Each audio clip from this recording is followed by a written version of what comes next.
Hello everyone, this is Amika Mahajan. Welcome to my channel. This video is focused on nuclear fusion. Now in nuclear fusion, two light nuclei, they fuse to form a larger nucleus. Why? Because lighter nuclei have less binding energy per nucleon, so unstable. To attain stability, they combine to form a larger nucleus, and in this way, larger nucleus is more tightly bound and energy is released.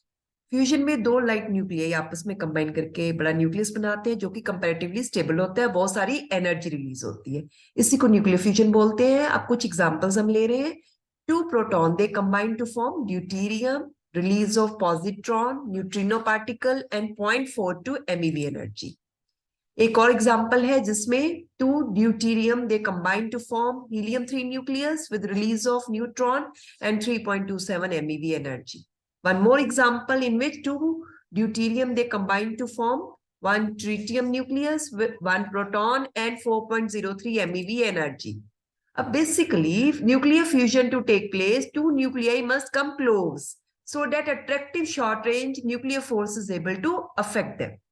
ऐसा क्यों? क्योंकि nuclear fusion होने के लिए जो दो nuclei आपस में कंबाइन करेंगे वो पॉजिटिवली चार्ज है, तो उनमें कोलम्बिक रिपल्शन होगी। उसको ओवरकम करने के लिए इतनी एनर्जी चाहिए, और वो जो एनर्जी है वो कौन प्रोवाइड करेगा? वो डिपेंड करता है कि हाइट ऑफ बैरियर क्या है। बेसिकली ये जो बैरियर हाइट है, ये जो बैरियर है, बैरियर मींस कोलम्बिक रिपल्शन है जो न्यूक्लियाई को पास आने से रोक रहा है, वो डिपेंड करता है कि जो दो न्यूक्लियाई इंटरेक्ट कर रहे हैं उनका चार्ज क्या है और रेडियस क्या है। Basically it can be shown for example that barrier height for two proton is 400 kilo electron. अगर हम टेम्परेचर एस्टिमेट करें जिसपे ये दो प्रोटॉन कंबाइन करेंगे आफ्टर ओवरकमिंग कोलम्बिक रिपल्शन, तो वो किस टेम्परेचर पे होना चाहिए? 3 × 10⁹ केल्विन। जब सिस्टम इस टेम्परेचर पे पहुंच जाएगा तो ही कोलम्बिक रिपल्शन ओवरकम होगी और न्यूक्लियर फ्यूजन होगा। When fusion is achieved by raising the temperature of the system so that particles have enough kinetic energy to overcome the Coulombic repulsion, then that type of nuclear fusion is known as thermonuclear fusion. ये जो thermonuclear fusion है, this is the source of energy output in the interior of stars. अब सन में जो fusion reaction हो रहा है, it is multi-step process in which hydrogen is being converted into helium. That means basic fuel in the sun is hydrogen which is present in its core. अब जो proton proton cycle है जिसमें 4 reaction है, उन reaction से energy release हो रही है सन में। फर्स्ट स्टेप क्या है? Two proton they combine to form deuterium, positron is form, neutrino is formed and 0.42 MeV energy is released. ये जो पॉजिट्रॉन है ये इलेक्ट्रॉन के साथ कंबाइन करके गामा रेज बनाएगा, साथ में 1.02 MeV एनर्जी रिलीज होगी। ये जो फर्स्ट स्टेप और सेकंड स्टेप है ये 2 बार अक्कर होता है।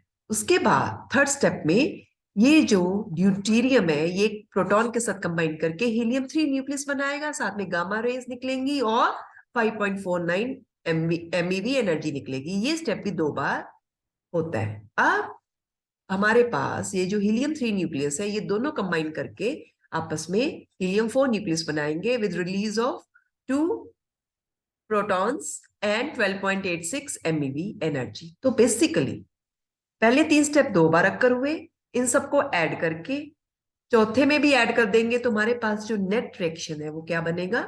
4 proton and 1 electron they will combine to form helium 4 nucleus with release of 2 neutrino particles, 6 gamma rays and 26.7 MeV of energy.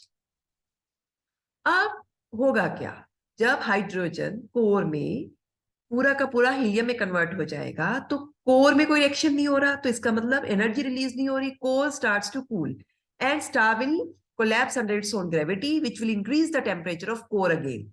जब ये टेम्परेचर 10⁸ केल्विन हो जाएगा तो another set of fusion will take place in which helium will be converted into carbon. ये जो process है fusion, इससे हम हायर मास नंबर के एलिमेंट भी जनरेट कर सकते हैं, लेकिन इस बाइंडिंग एनर्जी कर्व में जो पीक के आसपास मैसिव एलिमेंट्स है वो इस प्रोसेस से जनरेट नहीं हो सकते। अब सन जो है ऑलमोस्ट 5 × 10⁻⁹ ईयर्स ओल्ड है, और अभी भी ये माना जाता है कि 5 बिलियन ईयर्स और ये एनर्जी देगा।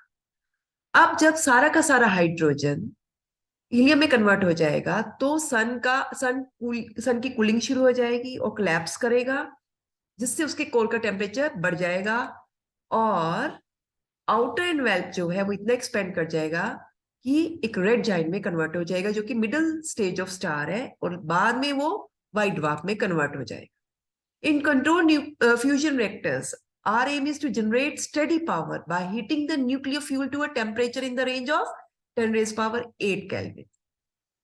तो फ्यूजन रिएक्शन को कंट्रोल करने के लिए सबसे पहले तो हमें क्या चाहिए, सिस्टम 10⁸ केल्विन पे होना चाहिए ताकि कोलंबिक रिपल्शन को ओवरकम किया जा सके, और उस वक्त इतने टेम्परेचर पे वो प्लाज्मा स्टेट में हमें पॉजिटिव आयंस और इलेक्ट्रॉन्स मिलेंगे। और मेन चैलेंज क्या होगा, इस प्लाज्मा को कहीं कन्फाइन करने का, क्योंकि कोई भी कंटेनर इतने टेम्परेचर को विथस्टैंड नहीं कर सकता। तो R M will be to confine plasma out of container in space by applying strong magnetic field using toroids. फिर उसमें हम कंट्रोल फ्यूजन करेंगे। और बहुत सारी countries around the world including India, they are developing techniques in this connection. If they get successful then fusion reactors will be there and fission reactor will be replaced, क्योंकि fission में radioactive material use होता है, fusion reactor में ऐसा कुछ नहीं है। और फिशन में जो एंड प्रोडक्ट्स हैं उनका डिस्पोजल एक बहुत बड़ी प्रॉब्लम है, फ्यूजन रिएक्टर में एंड प्रोडक्ट्स का डिस्पोजल एक बहुत बड़ी प्रॉब्लम नहीं होने वाला, और हमें मोस्टली जो फ्यूल है वो सी वाटर से मिल जाएगा। In this way we will be able to meet the demand of human beings in the form of electrical energy by using nuclear fusion reactors. Thanks for watching this video. Like, share, subscribe my channel.